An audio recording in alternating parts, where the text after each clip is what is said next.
Maligayang pagdating sa lungsod ng Antipolo sa Rizal at maligayang pagdating sa walking tour ng Antro on Foot. Ito ay isang self-paced na walking tour na tampok ang pangunahing pook, pamana at kultura na yaman ng lugar. Sana'y mag-enjoy kayo sa paglalakad tulad ng pag-enjoy namin sa pagbuo ng tour na ito. Panimula.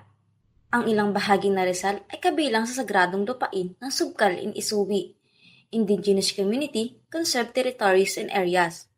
Isang itinalagang protektadong lugar, kabilang dito ang ilang bahagi ng kabundukang Sierra Madre, na siyang pinamamahalaan ng mga katutubong pamayanang Dumagat at Alta.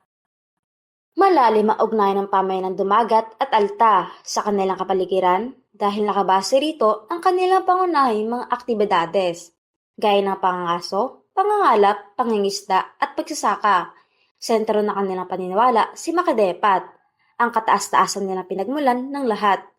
Ang pagdating ng mga mananakop na Espanyol noong ika-16 na siglo ay nagdala ng bagong yugto sa kasaysayan ng Rizal.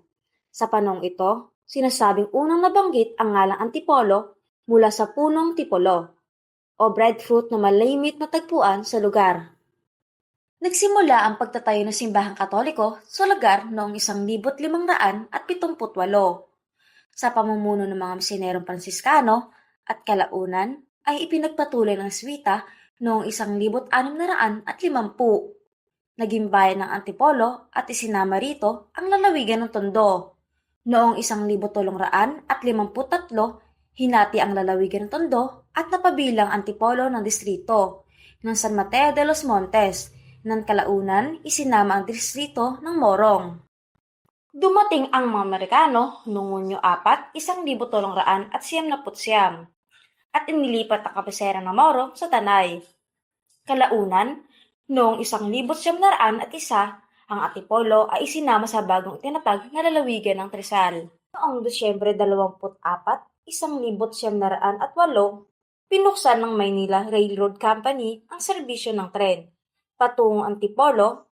Ayon sa orihinal ng mapa ng tren na ito, isang tuloy hanggang San Mateo Rizal at Marikina ang dating nagdurugtong sa magkabilaang daang bangkal na kapwa makikita sa dalawang lugar na ito.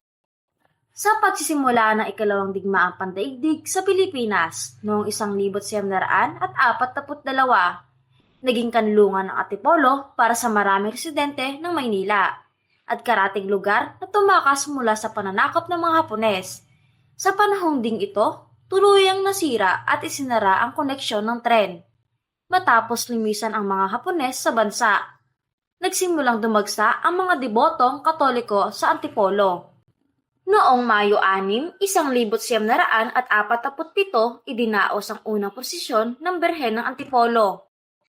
Sa kasalukuyan, kilala ang Antipolo bilang Pilgrimage Capital of the Philippines dahil sa taunang alay lakad na isinasagawa tuwing Abril 30 at Mayo 1. Matapos ang alay lakad tuwing Mayo 1 ay isinasagawa ang Sumaka Festival na kumakatawa sa suman, mangga, kasoy at hamaka upang ipagdiwang ang mga pangunahing produkto ng Antipolo.